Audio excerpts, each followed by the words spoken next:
जय जगन्नाथ। तो mummy blog को स्वागत। तो देखिपे मो हाथ मुढ़ी तो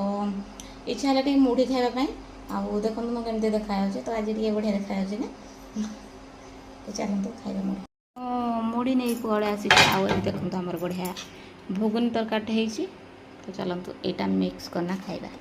तो कौन एमती खावाई पसंद ताले मत कमेंट जनइबे मोर तो लाड़ बाहरी पड़लानी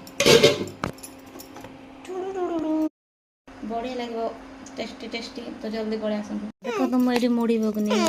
मिक्स कर दूची जल्दी जल्दी पड़े आसतु खाଇବା देखो गाइस आम ये मुढ़ी भुगनी खाऊ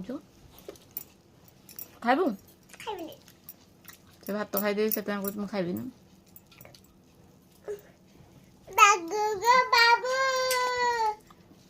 तो बाबू गो बाबू मोर सुनुडा बाबू आम पागल हो सब